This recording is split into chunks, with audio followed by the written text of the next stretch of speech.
Nesses dias de desespero, incerteza e medo há, com uma salvação eu creio em ti, creio em ti, acredito. Acredito em Deus o Pai.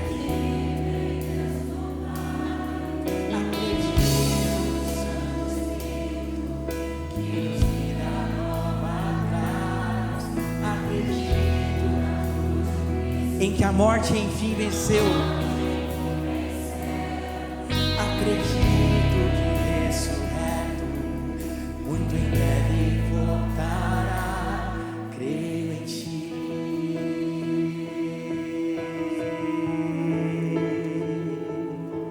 Que nossa fé não seja um hino, apenas notas em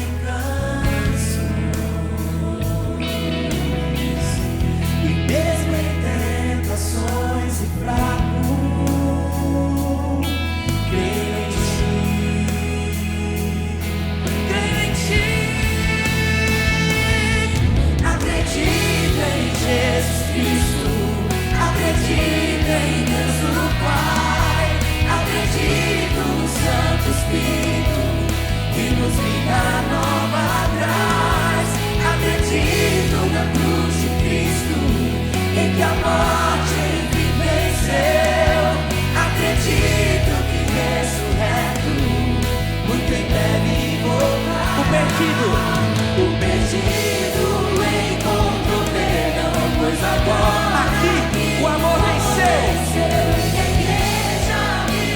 Declare, creio em ti.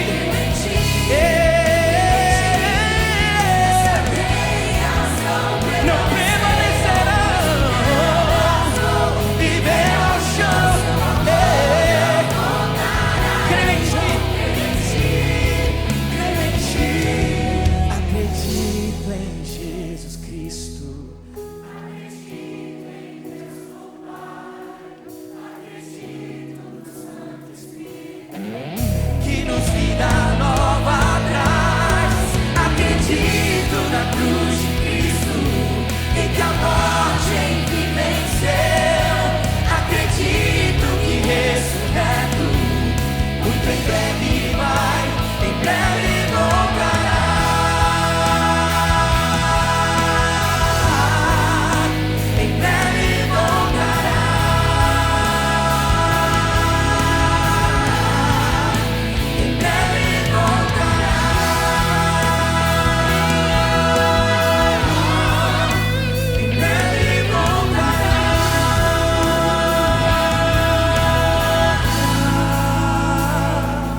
Você acredita que Ele em breve voltará?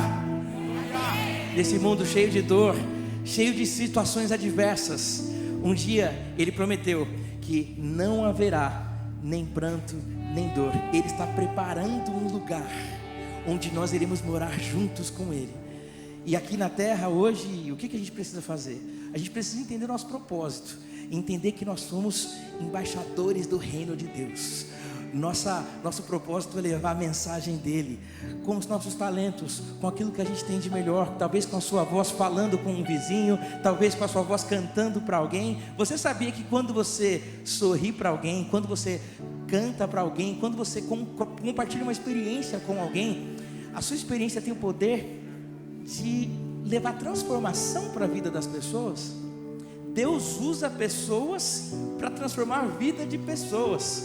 Então não se aquiete, não fique calado achando que você não tem tanta importância assim. Não fique tão calado achando que a sua história é pequena demais para que Deus possa usar para transformar a vida de alguém.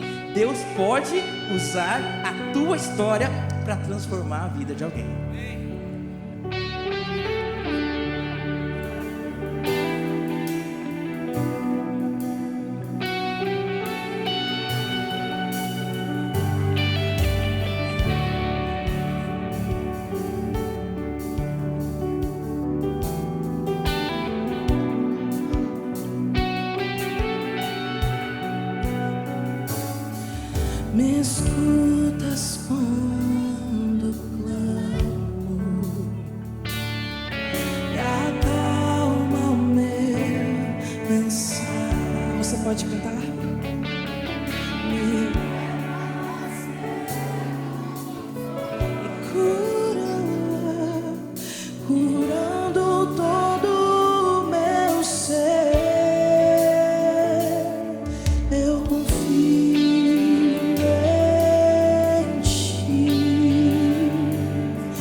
se encontram pessoas em várias situações.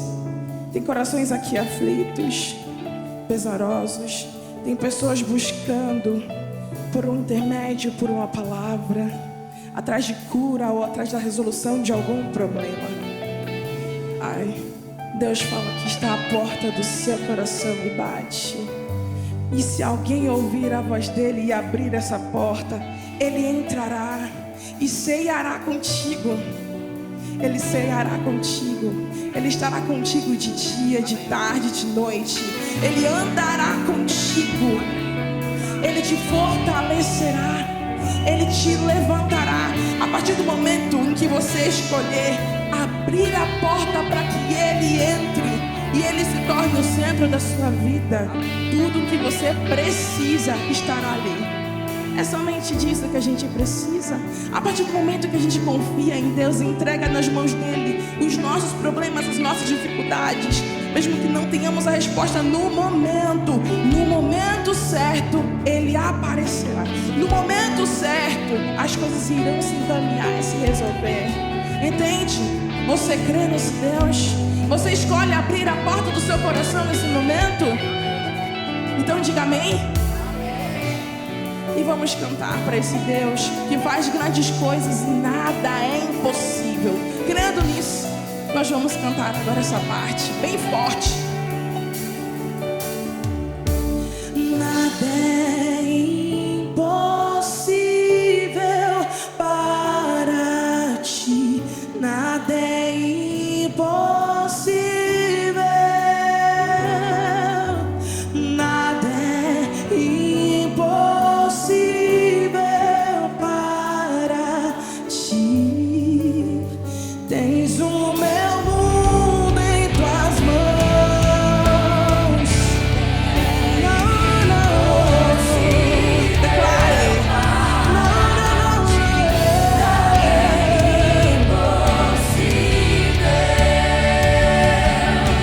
Nada é impossível para ti, meu Senhor. Tens o meu mundo em tuas mãos. Nós cremos, Deus, tu és a cura. Creio que és tudo para mim.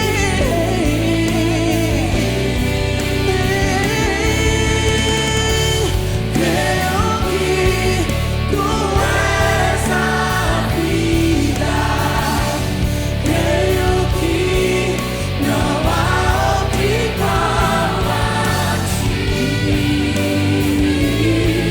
Jesus, eu preciso. Não há outro igual. Não há outro igual a ti. Jesus, eu preciso desse. Amém.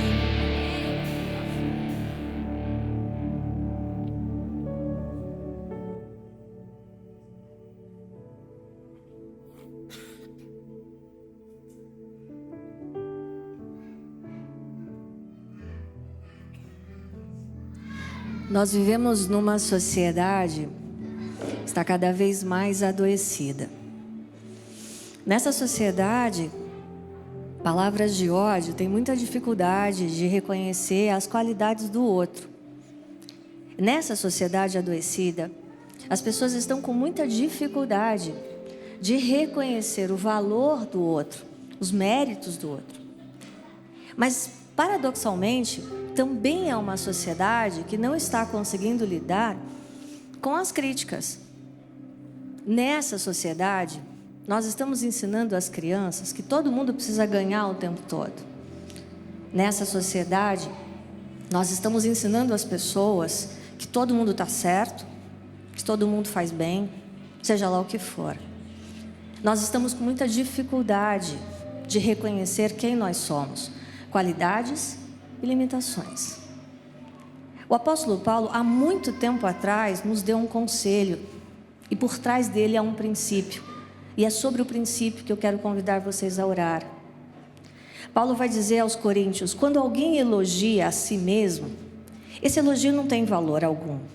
O importante mesmo é ser aprovado pelo Senhor. Das muitas definições sobre orgulho, a que eu mais gosto é que o orgulho é uma visão errada de si mesmo. O orgulhoso ou se considera superior e, portanto, isento de críticas, ou se considera inferior e, portanto, nunca merecedor de elogios. Ainda assim, o orgulho provoca uma visão equivocada do indivíduo. Nós nascemos orgulhosos porque nós nascemos. Não foi uma opção. O orgulho faz parte da nossa natureza. E nessa sociedade adoecida, existem atributos de Cristo que podem nos tornar diferentes do que a nossa natureza nos condicionou a ser. A humildade. E das muitas definições de humildade, uma que eu gosto é de que humildade vem de humus. E humus é matéria orgânica. Eu quero convidar você a orar nesse momento para que Deus nos ajude a reconhecermos que somos matéria orgânica, portanto falíveis e imperfeitos, mas que também somos filhos amados do Senhor, portanto dignos de respeito e admiração. Que Deus nos dê a sabedoria que o mundo não está tendo para andar na linha do meio, para conviver com as críticas, para aceitar os elogios.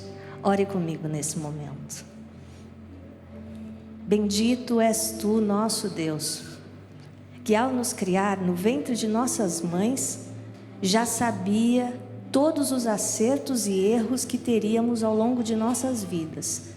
E ainda assim, o Senhor declarou em tua palavra seu amor por nós. Bendito és tu, que não nos escolheu por acaso, não foi por acidente, o Senhor nos escolheu. Bendito és tu, que não nos ama por inadvertência, por distração, mas que escolheu nos amar. Ajuda-nos, ó Deus, a nos escondermos no teu amor, de maneira que o teu amor traga para nós o nosso real valor. Ajuda-nos, ó Deus, a não precisarmos dos elogios das outras pessoas quando eles forem desnecessários. Ajuda-nos a superarmos uma necessidade quase adoecedora de reconhecimento permanente.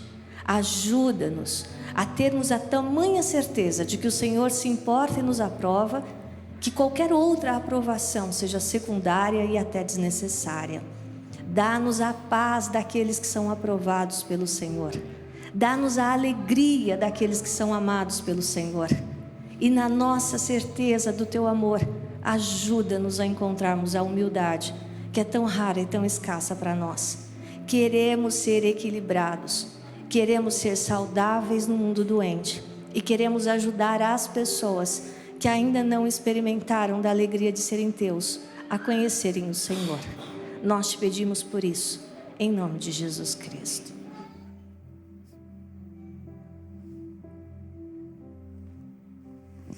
Podem se sentar, por favor? Eu gostaria de chamar aqui o Jocélio.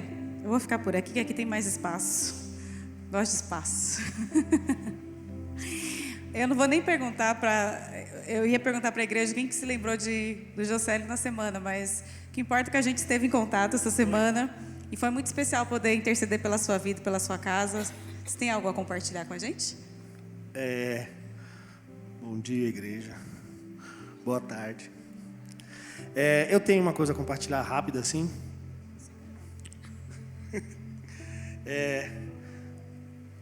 Habitualmente a gente já ora por nossas causas, nossos problemas. E também oramos pelos nossos irmãos, assim. Mas eu entendi de uma forma diferente levar essa responsabilidade para casa. E eu aprendi que depois que ela se for, a responsabilidade ainda continua. E às vezes a gente não percebe essas pequenas coisas, que nós devemos orar pelos nossos irmãos e ter comunhão com eles. E o momento de oração lá em casa foi muito especial saber. Como eu falei, não abri. A Sara falou, podia abrir. Eu falei, eu não. Mas, brincadeira. Foi muito lindo levar essa responsabilidade. E eu vou passar ela, já falei com você, né? Para um cara muito especial, que é o Gessé. A gente vê esse cara correndo para lá e para cá, mas, mano, eu amo sua vida. Esse aí precisa de oração, muita oração. Gente, a gente deixou, só para vocês, obrigada, viu, Jocélio, Deus abençoe. A gente deixou para avisar o G. Quantos aqui conhecem o G? Olha aí, tá vendo? O resto precisa conhecer. Esse moço aqui, a gente deixou para avisar ele agora, porque senão ia correr o risco da gente não ter ele aqui, porque ele ia estar correndo com algumas outras coisas.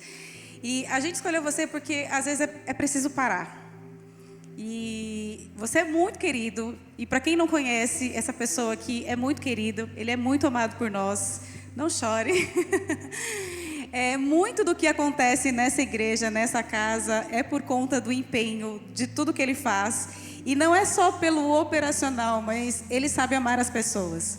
E por isso a gente ama tanto ele, porque a gente recebe aquilo que a gente dá. E você dá muito amor, então a gente te ama muito.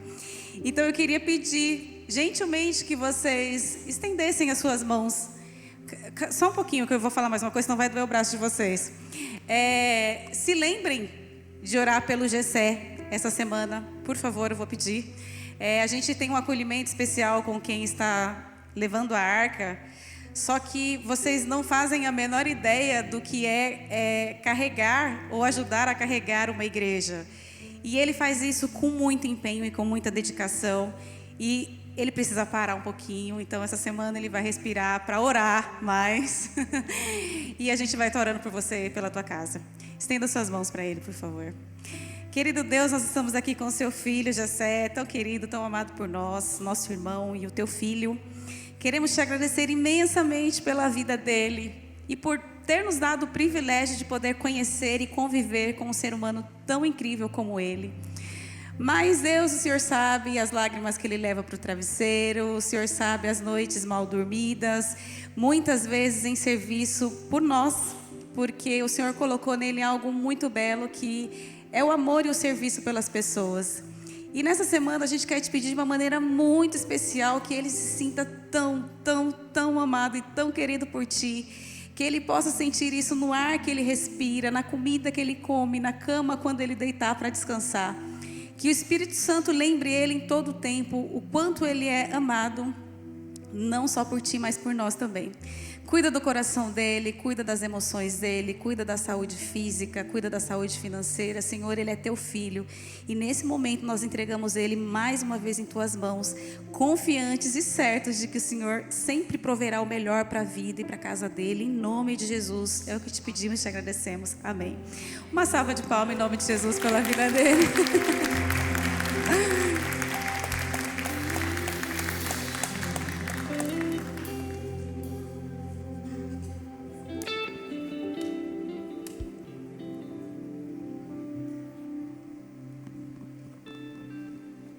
Feliz sábado, igreja.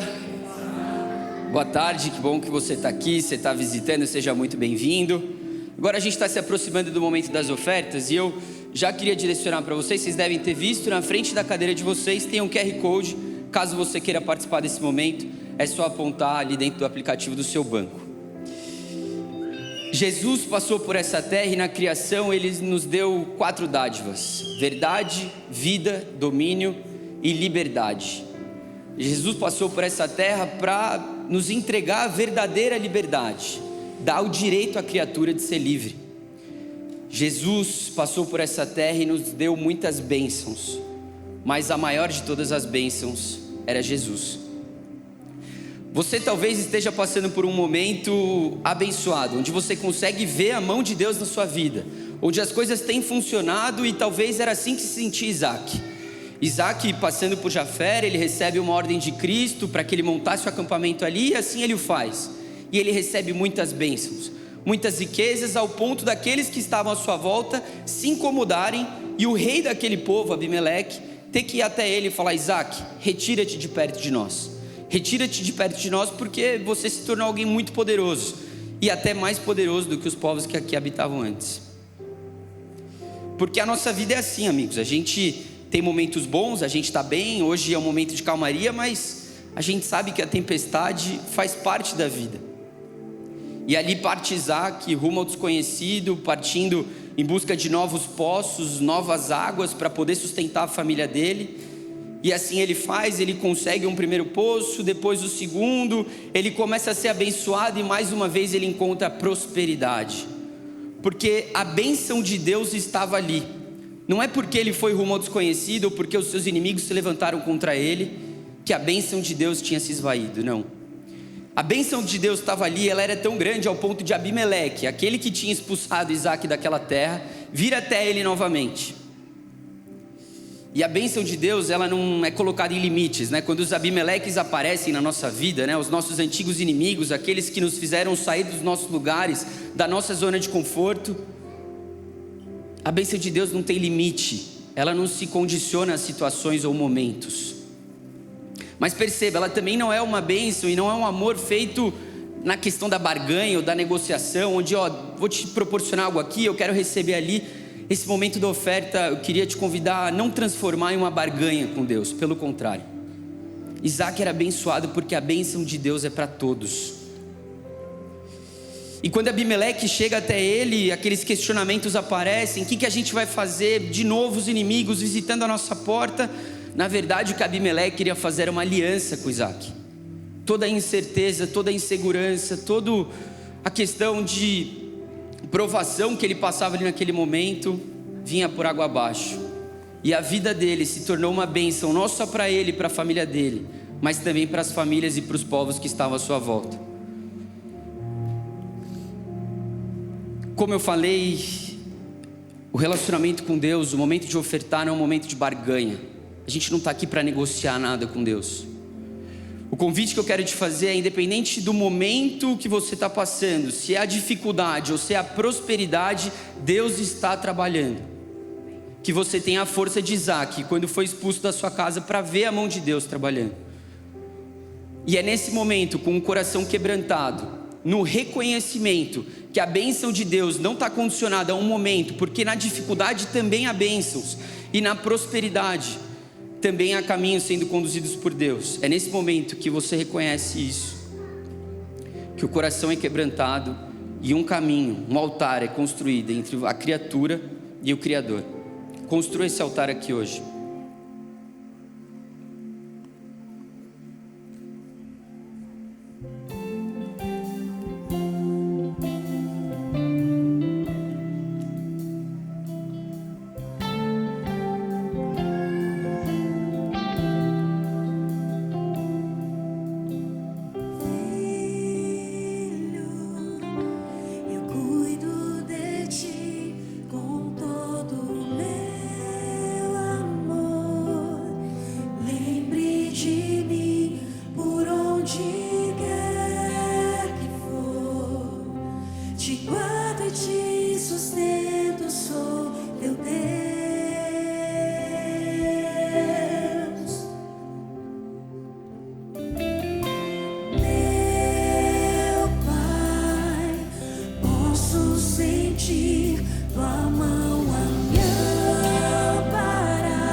Cuidando em mim.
já nos foi dado e a graça que nos tem alcançado. Bem sei, não mereci o que escolher, viver ou reclamar insistente. O hoje é um novo presente, vou reconhecer grande amor, seu grande amor, seu grande valor.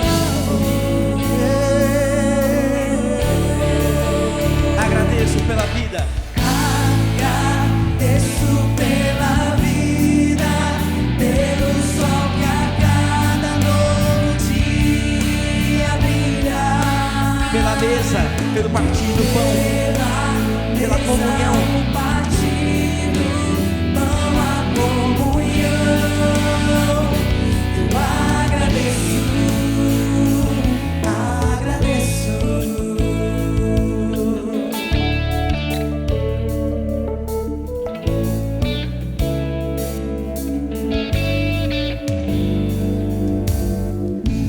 O que fazer por todo o bem que já nos foi dado e a graça que nos tem alcançado? Bem sei, não mereci o que escolher, viver ou reclamar insistente. O hoje é um novo presente, vou reconhecer tão grande amor, seu grande favor.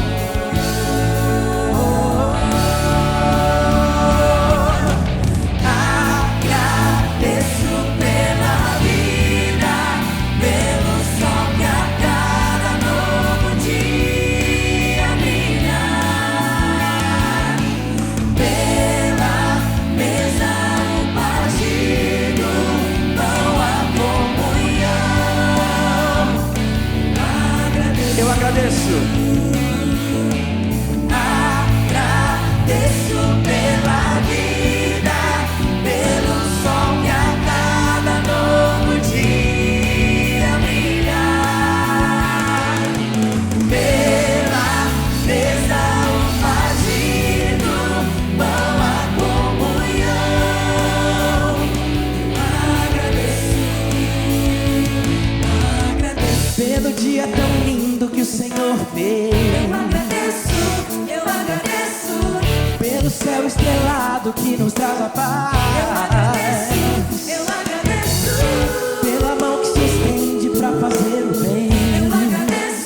Eu agradeço e por todo o bem que o Senhor faz. Só Ele faz. Eu agradeço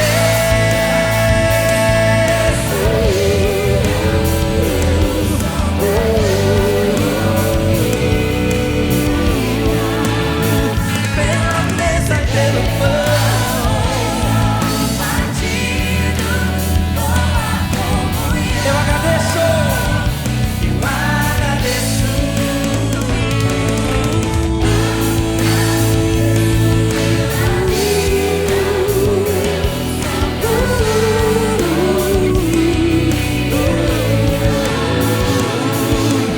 Pela mesa, o partido, pão, a comunhão. Eu agradeço, agradeço. Amém.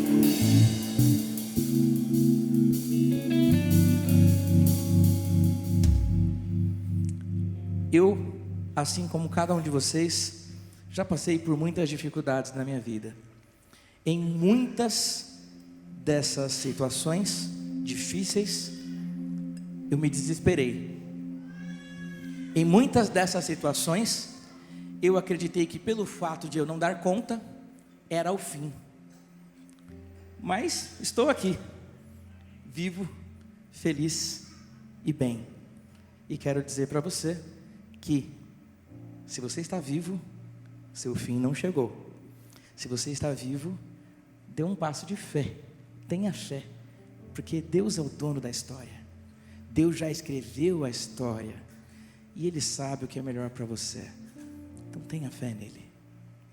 Vamos ficar em pé?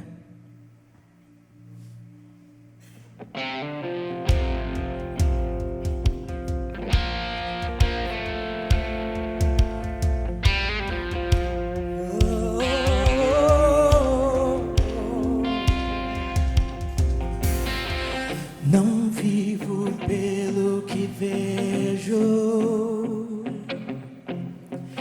eu vivo pelo que creio. Minha esperança está num Deus que nunca perdeu. Sim, eu vivo pela fé. Sim, eu vivo pela fé. Sim, eu vivo pela fé. Que fé é essa? A fé que faz milagre, que muda a história. A fé que põe gigantes no chão, é nela que eu creio.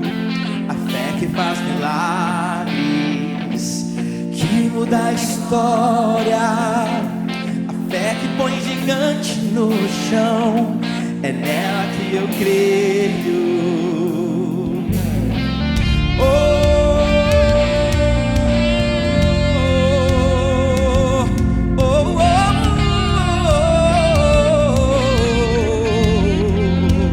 Vamos lá, coral. Não vivo pelo que vejo, eu vivo pelo que creio. Minha esperança está no Deus que nunca perdeu nenhuma batalha.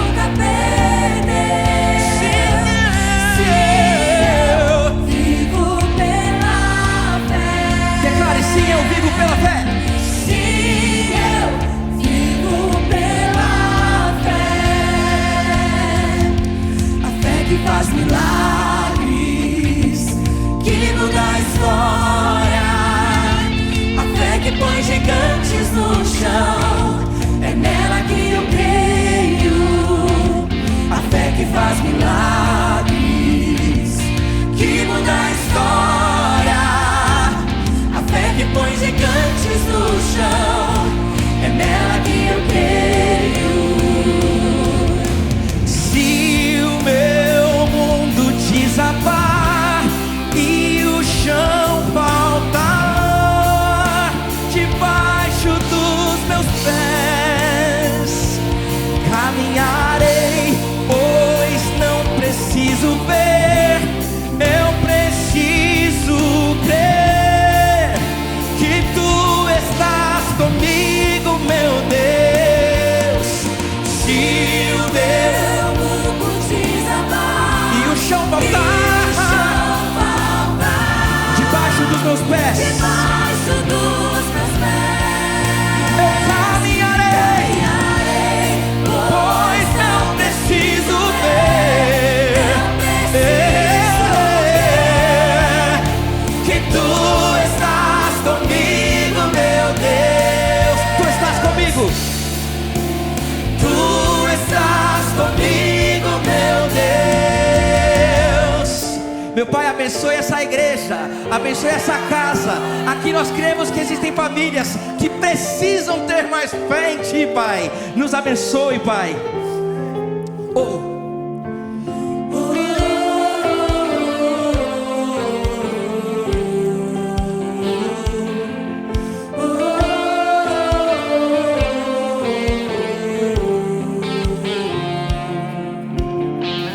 Porque te abate, ó minha alma, se levante, ande sobre as águas, abre seus olhos e veja Deus chamando.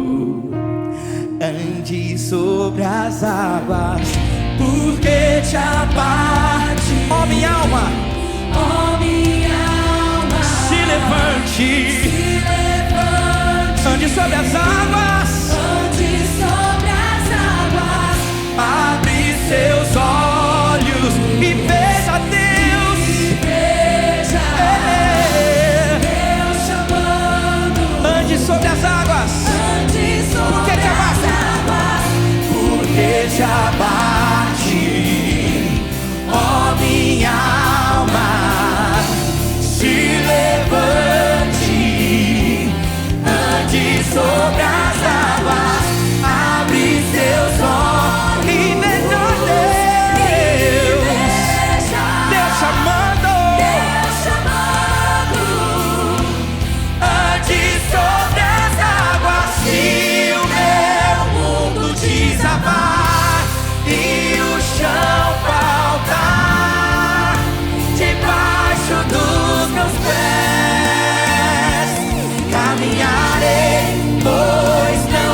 preciso ver, eu preciso crer que tu estás comigo, meu Deus. Tu estás comigo, tu estás comigo, meu Deus.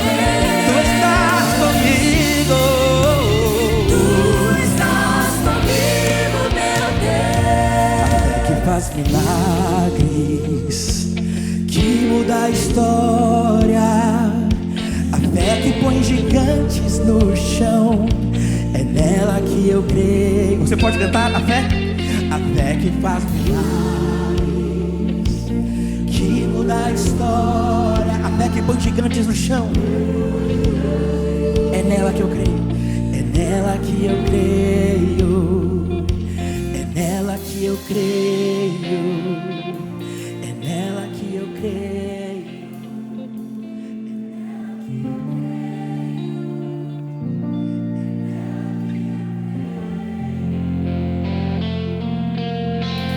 Amém.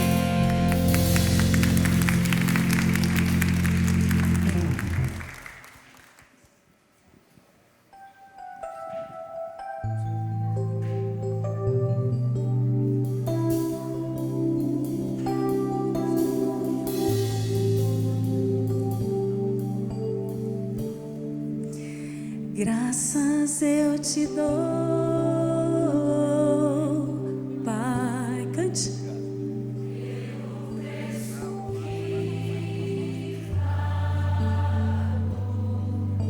Sacrifício de amor que me comprou, ungido do Senhor, pelos cravos em suas mãos. Ó meu Senhor, lavou minha mente e coração, me deu perdão, restaurou minha comunhão.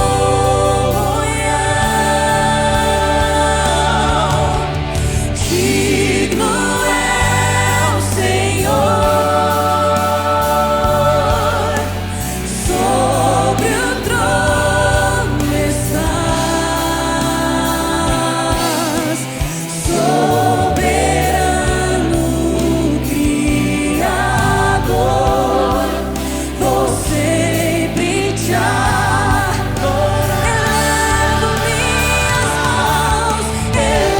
Elevo minhas mãos ao Cristo que venceu, Cordeiro de Deus, morreu por mim,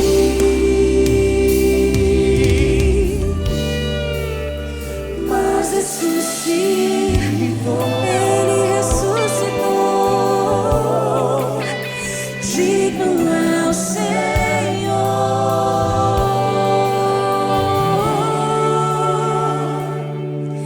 Elevo minhas mãos ao Cristo que venceu, Cordeiro de Deus, morreu por mim,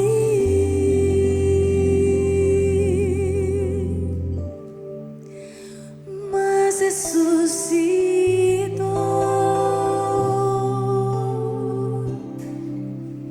Digno é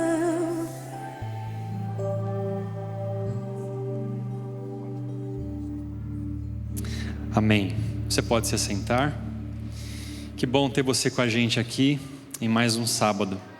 Que bom para mim também estar aqui depois de 2 semanas. Tirei alguns dias de férias, viajei longos quilômetros e muitas horas.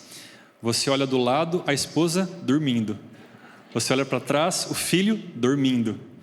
Então nessas horas a companhia são as músicas. E durante essas longas horas eu escutava as músicas que nós ouvimos aqui. E que gostoso é poder ouvir agora bem de pertinho, poder ver tão próximo aquilo que me acompanhou durante os últimos dias. Que gostoso é estar aqui, que gostoso é ter você aqui com a gente em mais um sábado. Mas também muito especial pela presença desse grande amigo Edmur.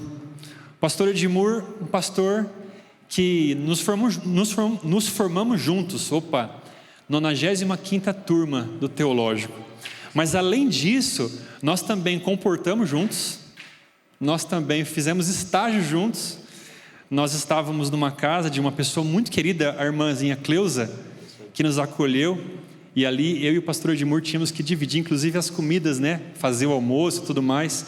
Era muito gostoso compartilhar esses momentos com o pastor Edmur. E hoje ele está aqui com a gente, vai dividir a palavra. Que Deus te abençoe mais uma vez, pastorzão. Amém. Obrigado. Bom, feliz sábado a todos. O pastor Renan realmente é um amigo. A gente de vez em quando se encontra e é muito legal poder ver os anos que passaram, ver o filhinho dele aqui e saber onde tudo começou, né? Uma outra coisa também que eu disse no primeiro culto, eu conheci a Igreja Central, a Central Paulistana, em 2010, porque a minha namorada começou a frequentar esse lugar. Depois de um ano que ela frequentava aqui, ela se batizou no final de 2011, o nome dela é Isadora. E foi muito marcante para mim sentar nos bancos aqui da frente e ver nesse tanque o batismo dela. Uma curiosidade que eu não contei, Renan, é que depois que ela batizou, passou 2 semanas, a gente começou a namorar. Não sei porquê, né? É quase que um namoro missionário ali. Mais uma alegria estar com vocês e que Deus abençoe vocês com a sua palavra. Eu queria fazer uma oração com você. Vamos orar. Deus e Pai, nosso Rei, nessa manhã mais uma vez, a nossa mente, nosso coração é do Senhor. E pedimos mais uma vez, meu Deus, para que o Teu Espírito Santo venha ministrar dentro de nós aquilo que a gente precisa. Que o Senhor nos guie para ouvir a Sua doce voz. Mais uma vez, nosso coração e nossa mente é Tua. Oramos assim, em nome de Jesus. Amém. Bom, eu vou começar lendo com você uma porção do texto do livro de Paulo aos Efésios. Então, eu queria que você pudesse me acompanhar, porque eu vou ler com você o capítulo 1, do verso 1 até o verso 14. Como são 14 versos, eu preciso que você me acompanhe com atenção na leitura, tudo bem? Efésios capítulo 1, verso 1.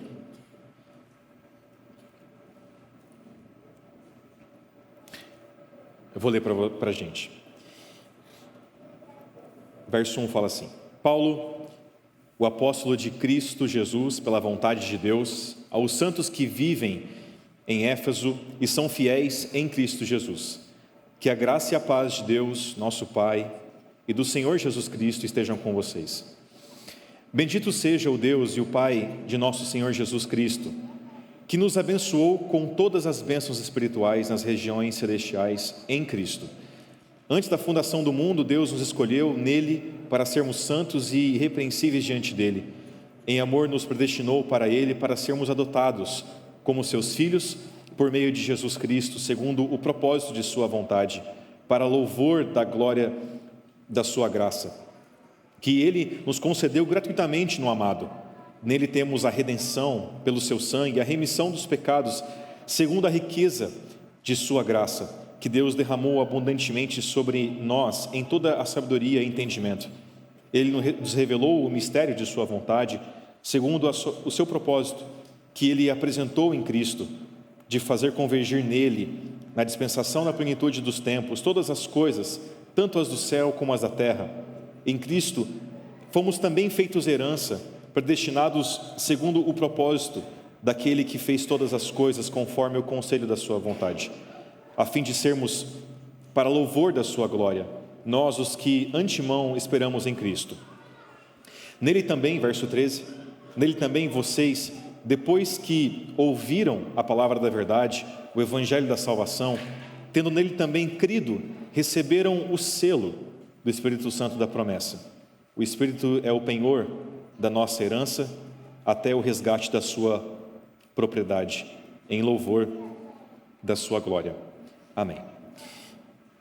Bom, quando você lê 14 versos de qualquer texto de Paulo, é muita coisa para falar, porque são textos geralmente muito ricos. Então eu vou escolher algumas coisas que eu acho importante para essa mensagem, tá bom? A primeira delas é que Paulo inicia a sua relação e a sua conversa com a igreja de Éfeso, dizendo para eles que Deus os abençoou com todas as bênçãos espirituais.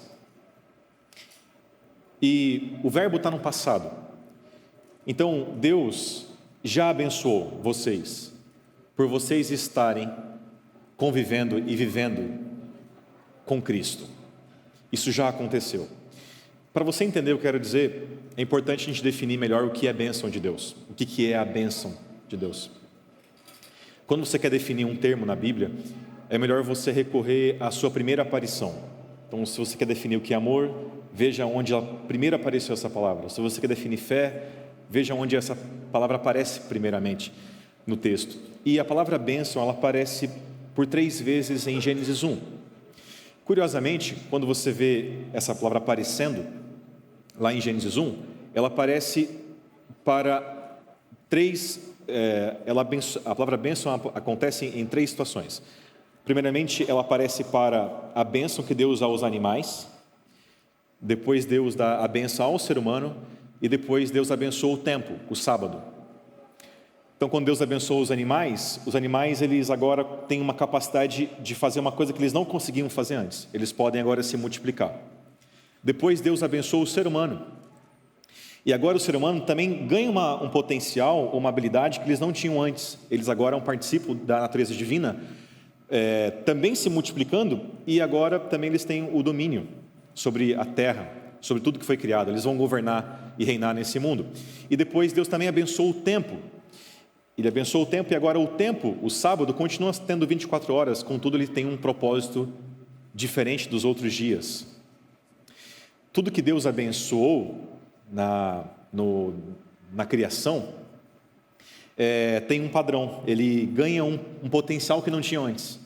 Eles tornam-se maiores do que era antes. E a bênção, nesse caso, é destinada não somente ao ser humano, é destinada também, esse poder divino, é também destinado aos animais e ao tempo. Ou seja, Deus ele escolhe aonde vai cair a sua bênção. Mas aqui o princípio por definição de Gênesis 1, a bênção de Deus é um poder divino.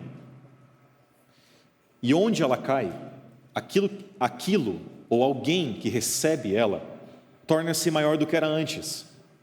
Então, você pode às vezes chamar a bênção de qualquer outra coisa. Você pode chamar que o teu trabalho é uma bênção, enfim, comprar um carro é uma bênção, ou, enfim, você pode dizer o que quiser. Mas, por definição, bênção é um atributo divino, é um poder divino.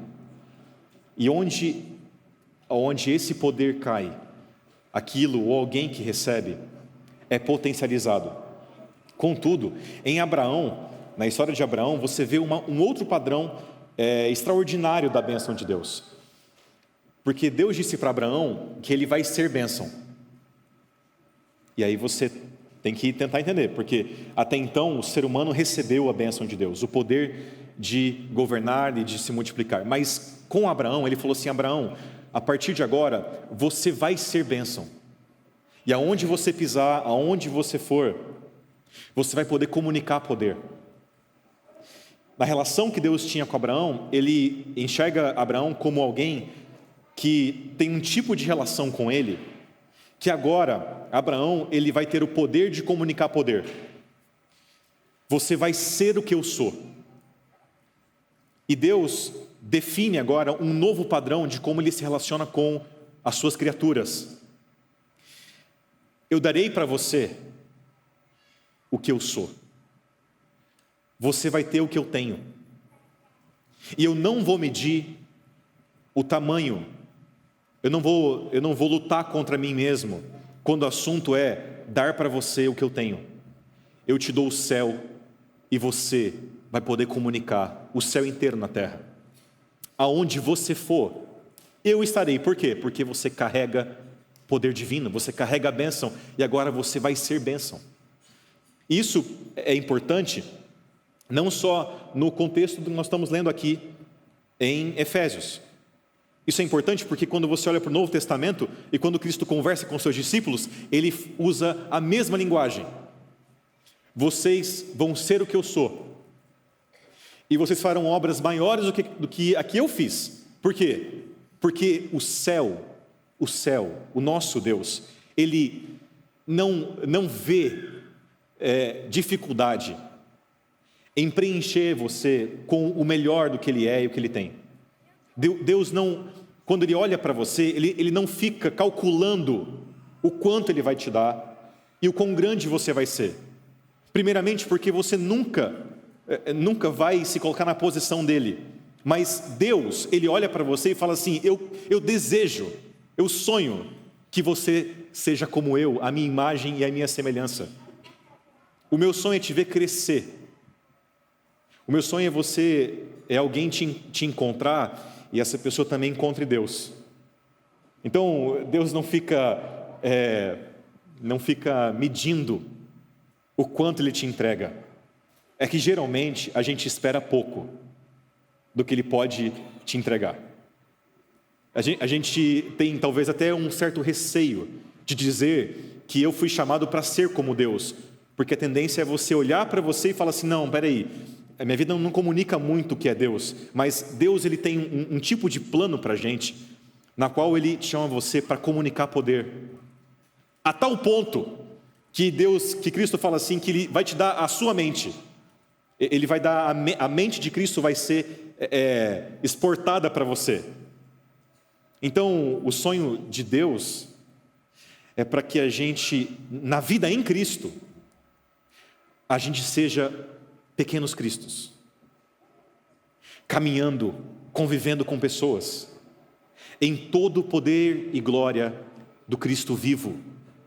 Isso quer dizer o seguinte, agora aqui, no verso 3 de Efésios capítulo 1, Paulo fala assim, nós que fomos achados em Cristo e temos Cristo em nós, vivendo em nós, da parte do Pai, nós fomos abençoados com todas as bênçãos espirituais. Todas as bênçãos espirituais.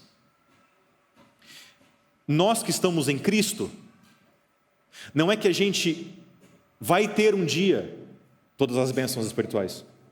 No dia 1 que você falou assim, Jesus Cristo é o meu Senhor e meu Salvador, ali você foi abençoado, você recebeu do céu tudo, mesmo que seja de modo embrionário. Deus te deu todas as bênçãos espirituais do dia para a noite. Você recebeu o melhor do céu dentro de você primariamente. E isso, conforme o tempo vai passando, conforme você cresce em maturidade com Cristo, aquilo vai cada vez ficando mais evidente de que você já recebeu todo o poder do céu, toda a glória de Cristo, tudo que o reino de Deus prometeu para você já está com você. A relação nossa com Cristo, ela deve ser entendida talvez de duas maneiras principais. E aí você vai entender como é que a bênção de Deus ela vai se estender na sua vida.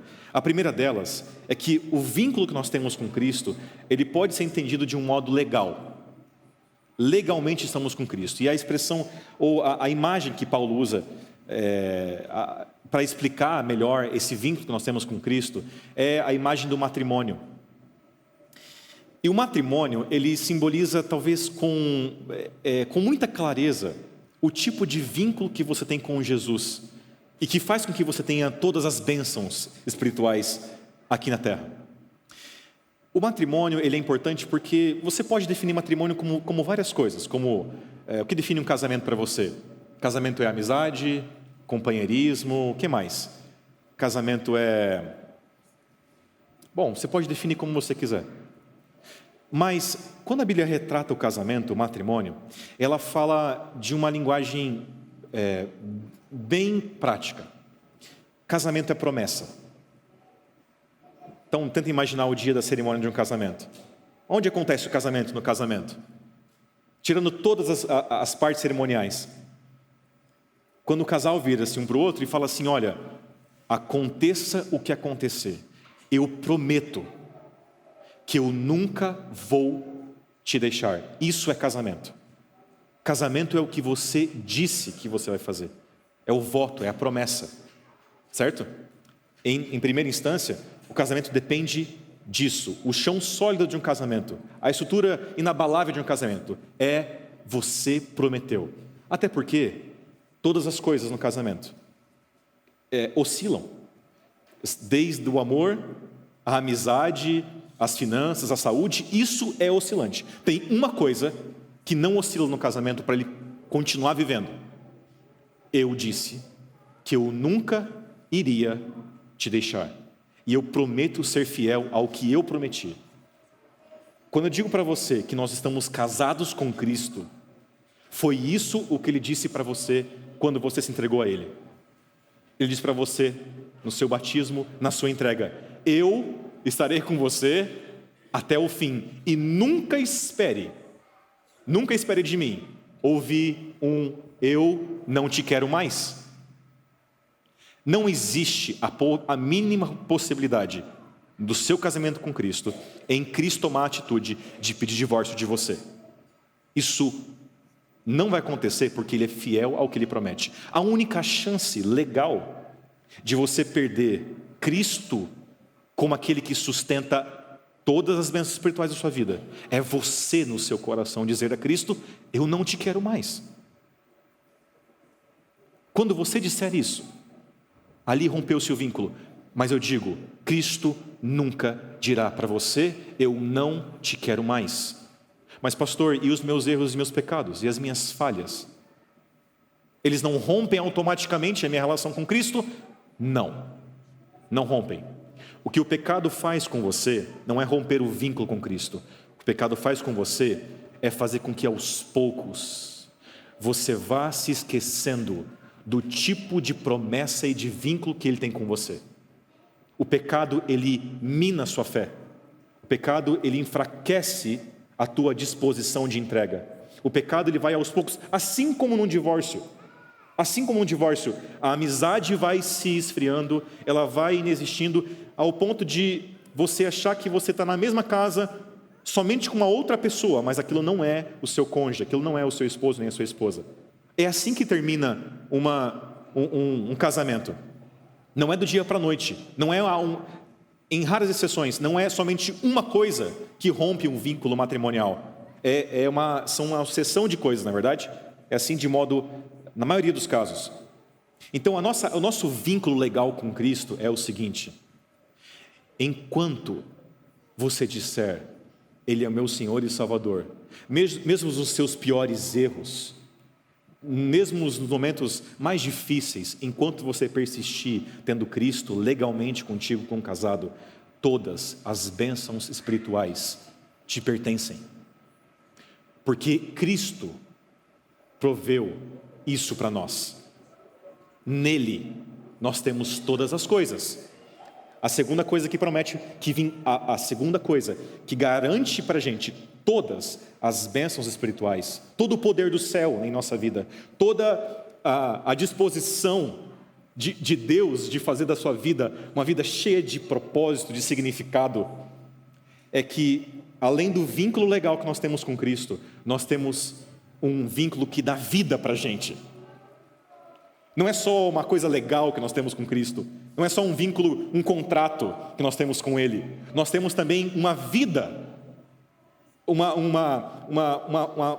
um vínculo com Deus que nos traz toda a cor e toda a alegria de estar com Ele, que é o fato dele enviar o Deus Espírito Santo, não para ficar de vez em quando aparecendo na sua vida e dizendo para você o que você faz de certo ou de errado.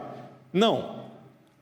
A promessa de Cristo foi que Ele enviaria alguém como Ele para viver em você.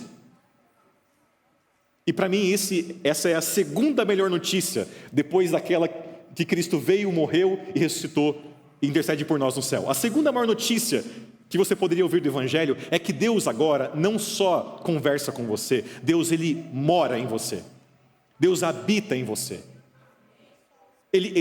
Assim como Ele encarnou em Cristo, Deus, Ele encarnou em nós, para que uma nova vida fosse feita. De novo, Deus, Ele não pede da gente a mudança da carne, porque, como João diz, carne é carne. A carne não se converte, a carne está corrompida, mas Ele nos dá um novo nascimento, e esse nascimento acontece no Espírito Santo. Você não se reconhece na curva do tempo quando você caminha com Deus. Porque Deus, Ele vai no seu tempo, no seu modo, te ajudando a você ser completamente diferente de quem você foi. E repito, isso não é você. Isso não é você. Conforme o tempo vai passando, um cristão maduro, ele reconhece que durante muito tempo ele agiu e viveu tendo ele mesmo como a sua referência. Acho que todo cristão já passou por essa fase. Alguém que está há algum tempo caminhando com Cristo já percebeu que uma hora ou outra você confiou mais em você do que em Cristo quando o assunto é a tua salvação, não é verdade? Uma hora ou outra a gente se pega tendo a gente como referência, né? Da nossa segurança para a salvação. Até o dia que você descobre que a religião verdadeira é aquela em que você não é o centro da sua religião. E você descobre que somente Cristo é o centro da sua religião. E que agora a tua convicção para viver, para caminhar feliz e contente, a tua segurança de fé está pelo fato de que Cristo é o centro. E você só pode dizer que você faz alguma coisa de bom, de justo e de honesto e de amor e de puro e de leal, porque não é você fazendo, mas é Deus em você fazendo. É o Espírito Santo que te conduz a toda boa obra. Não existe nada que você possa fazer para você sentir orgulho de você mesmo, porque não é você fazendo, é Deus em você fazendo todas as coisas. É com base nisso. É com base no meu casamento com Cristo e é com base do domínio de Deus em mim que eu recebo todas as bênçãos espirituais. Percebe? O chamado de Deus para caminhar com Ele é um chamado onde Ele fala assim para você: meu filho e minha filha, deixa que eu cuido de você. Deixa que eu vou promover, eu vou proporcionar, eu vou cuidar da sua vida. De novo, porque você não é o protagonista. Você não é o centro. Só me ajuda em uma coisa. Não coloque você no lugar de Cristo. E não coloque você no lugar do Espírito Santo. Só não cometa esse erro de achar que você pode substituir Cristo e o Espírito Santo para guiar você em toda a sorte de bênçãos. Eu te peço uma coisa só. Eu te peço uma coisa. Aproveite a bênção de ser, aqui vem agora a segunda parte. Aproveite a bênção de ser chamado de filho. Porque esse aqui é uma consequência das bênçãos espirituais. Até aqui eu disse para você o que fundamentam as bênçãos de Deus em nossa vida. Até aqui nós definimos o que é bênção. Agora, eu vou te falar qual é uma das bênçãos espirituais de caminhar com o teu Deus.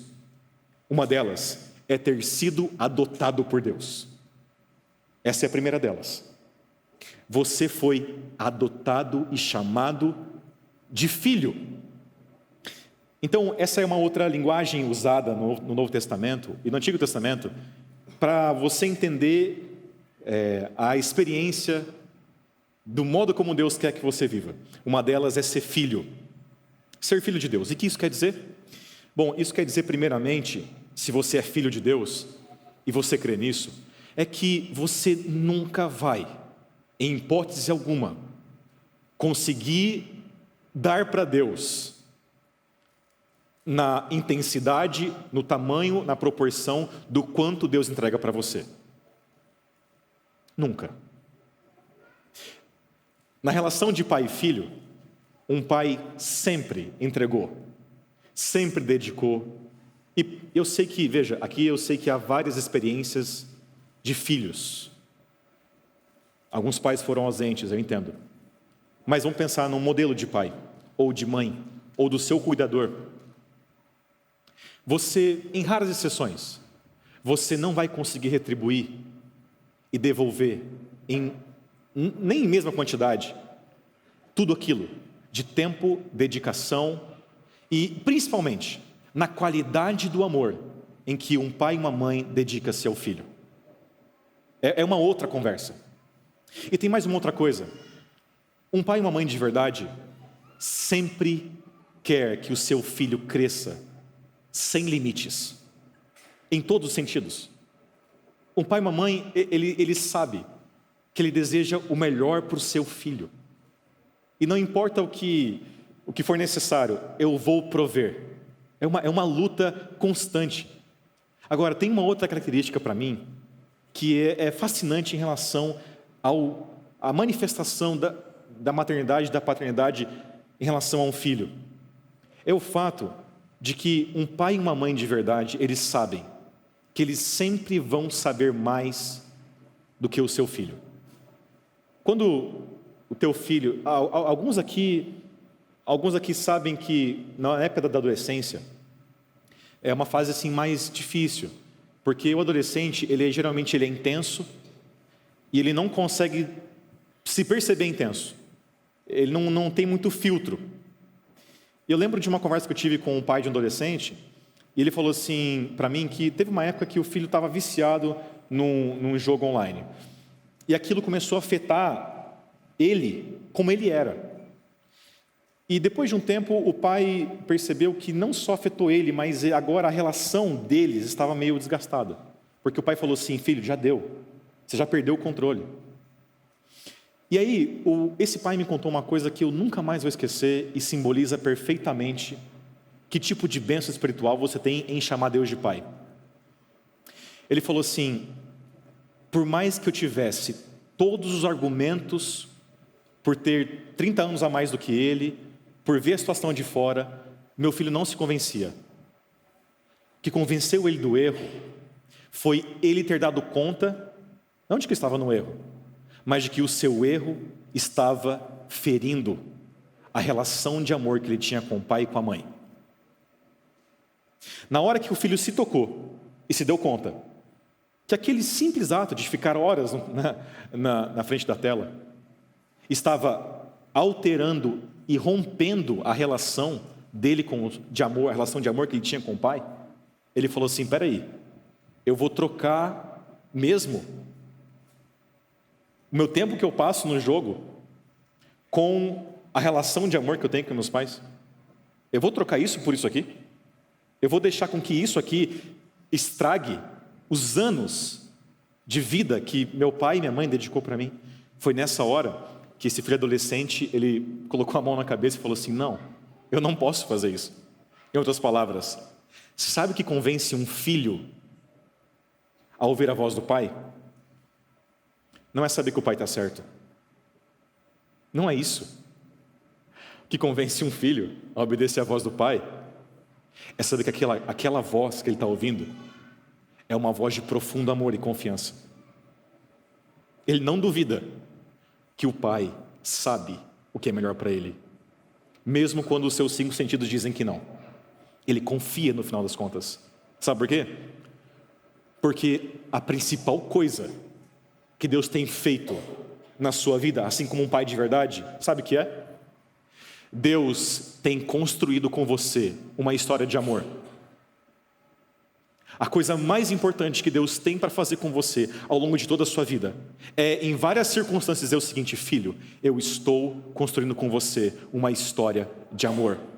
E eu digo uma coisa para vocês: o seu Deus, o meu Deus, Ele não deixou com que os seus inúmeros erros, com que os seus inúmeros momentos em que você virou as costas para Ele, como um pai, e mesmo que você tenha caminhado por um caminho distante, isso não rompeu o vínculo que Ele tem com você de amor, porque Ele é um pai que constrói a vida com os seus filhos, seja no dia que você é filho de verdade, ou seja o dia que você disse para o teu pai que você não amava ele. Porque Deus sabe que hora ou outra a tua ficha vai cair. Uma hora ou outra você vai perceber que em todas as coisas, Deus tem construído com você uma história de amor, até o dia que você vai falar o seguinte: meu Deus, chegou o dia de eu ser filho de verdade.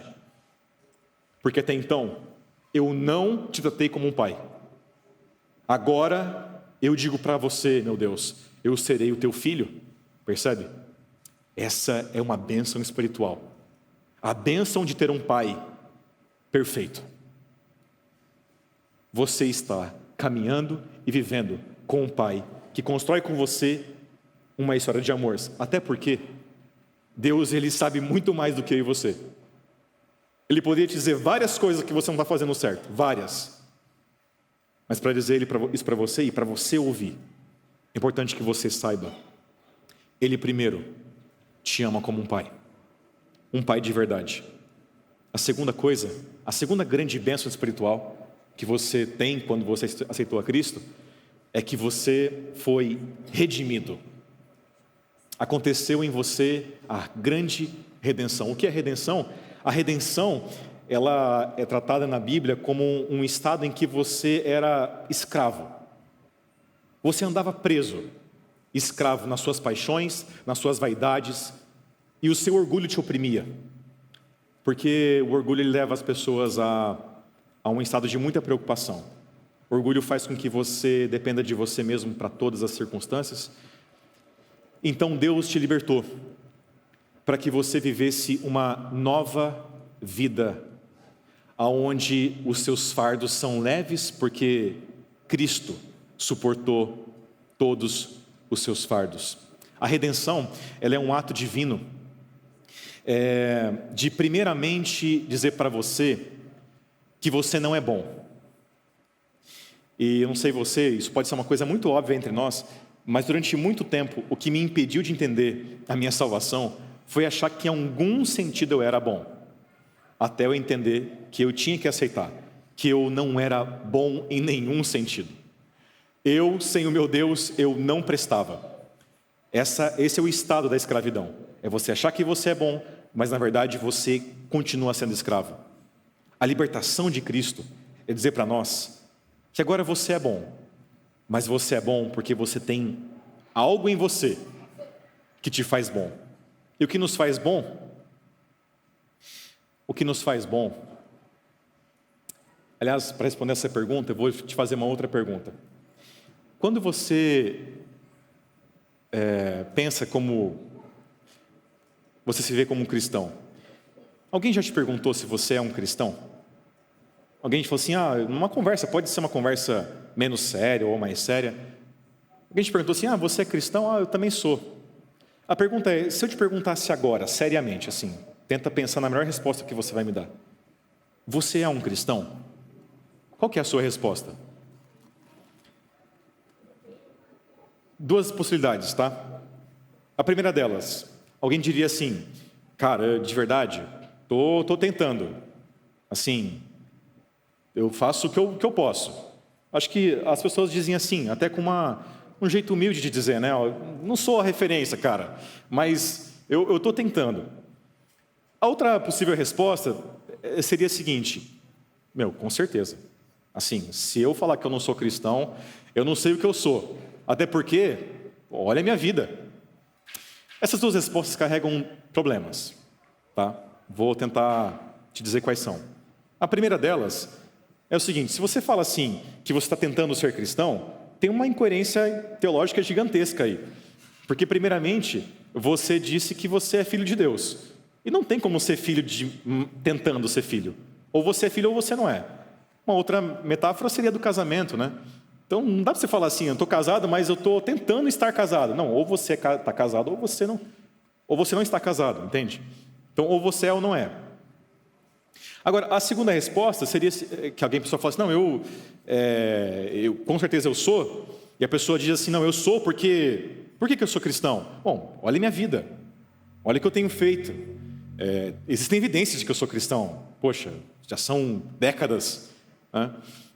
E isso também tem um problema, porque você vai validar que você é cristão pelo seu histórico.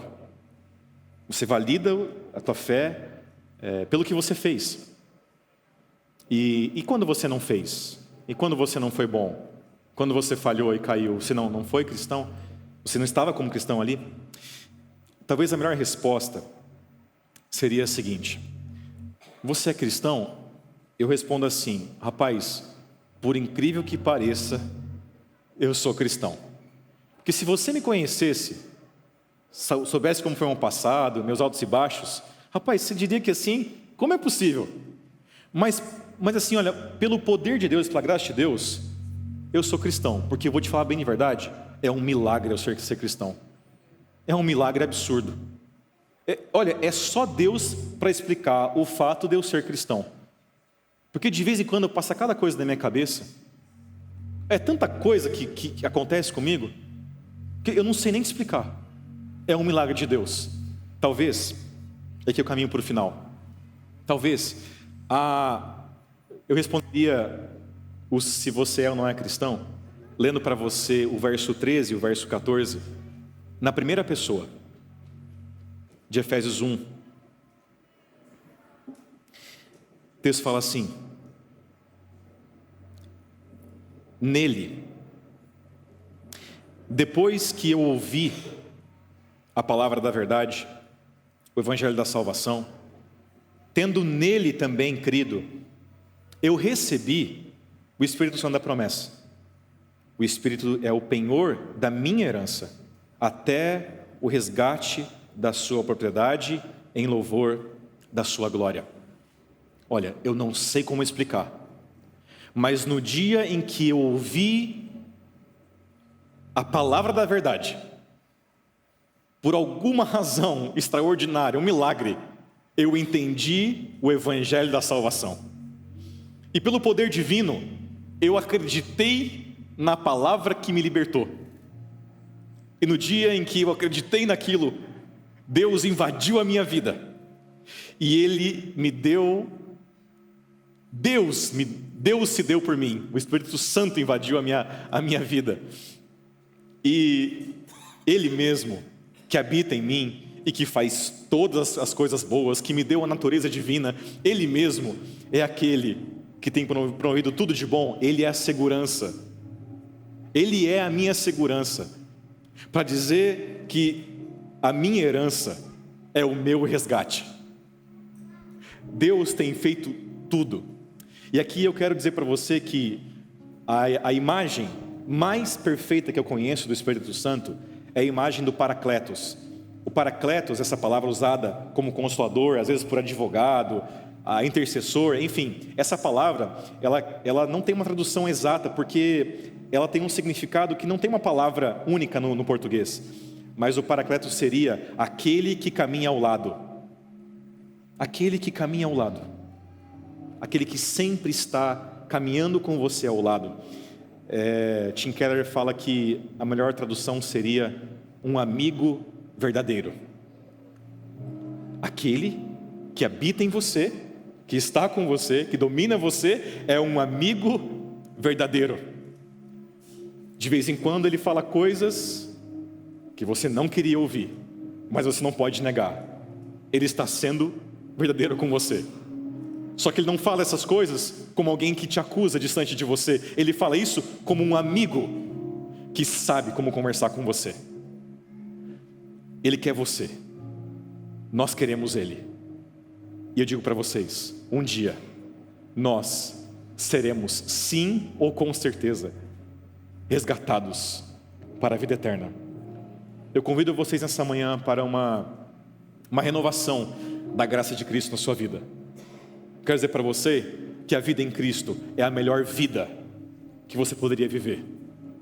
A vida em Cristo é aquilo que você buscava, é aquilo que faltava, porque nele todo o poder no céu e na terra está disposto para você. Essa é a vida que vale a pena. Que Deus te abençoe ricamente, porque a sua graça não tem limite em te curar, em te restaurar. Deus te ama. E agora eu faço um apelo a vocês. Esse é meu último apelo a vocês. Que a gente viva como filhos de Deus. Aproveite a bênção de viver como filho. E você como filho agora, não só tem prazer em ouvir a voz do Pai, agora você como filho tem prazer em fazer a vontade do Pai. Porque no final das contas, não é só por fazer a coisa que é certa. No final das contas, é fazer por amor. É responder o Pai por amor e dizer: Pai, por amor, eu faço tudo o que o Senhor quiser. Porque eu sei que a Tua palavra é uma palavra que me ama, me acolhe e me guia para eu entregar agora a minha vida para o Senhor. Deus te abençoe. Amém.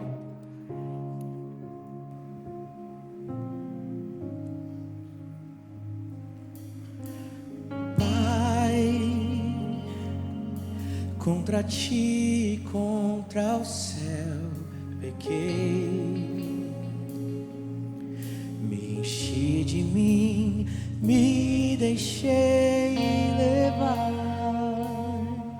e escravo dos meus erros me tornei.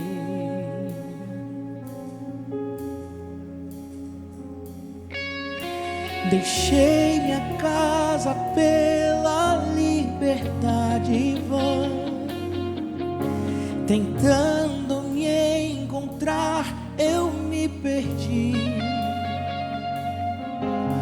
E quando eu pensei que era o fim ali, ouvi a tua voz dizendo assim pra mim: tem lugar na mesa,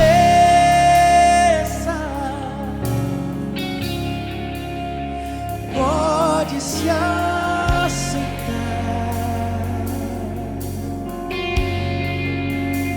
Venha, não demore, estou te esperando. Aqui é o teu lugar.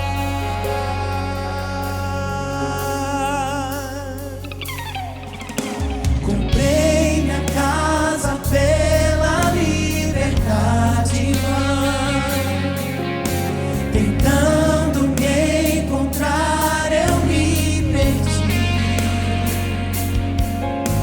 E quando eu pensei que era o fim ali, ouvi a tua voz dizendo, assim: tem lugar na mesa pra você. Tem lugar na mesa,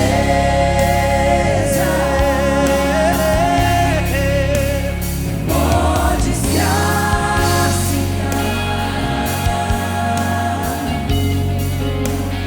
Venha, não demore, estou te esperando. Aqui é o teu. Tem lugar na mesa. Tem lugar na mesa.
Vamos orar. Nosso Deus e nosso Pai, a Tua graça nos alcançou e a gente foi completamente transformado por ela. O nosso Cristo proveu todas as coisas e confiamos, Pai, que recebemos desde o dia 1 todas as bênçãos do céu. A gente tem um papel agora de perseverar, continuar na caminhada, não deixar nada nos desanimar em relação à nossa vida contigo, porque o tempo passa e o Teu Espírito Santo cresce em nós, a Tua voz fica mais forte e a gente percebe que cada dia a gente se parece mais com Cristo. Ele é o nosso horizonte, mas também Ele é a nossa realidade. Por isso, ó Deus, abençoe cada pessoa que veio aqui, para que eles se sintam felizes, Pai, por ter Cristo. Também que eles se sintam, Deus, chamados a serem filhos fiéis ao Senhor, para que eles se alegrem nos seus caminhos e nessa manhã renovem a sua decisão de falar: Senhor, eu quero uma igreja, eu quero uma família para pertencer, e eu quero viver a vida de Cristo onde quer que eu for. Por isso, ó Deus, nos abençoe mais uma vez com aquele que caminha ao nosso lado, nosso amigo verdadeiro, e que Ele faça toda boa obra em nós. Confiamos assim, Pai, não porque nós somos bons, mas porque Cristo é muito bom, e oramos nele e por Ele. Amém, Pai. Amém.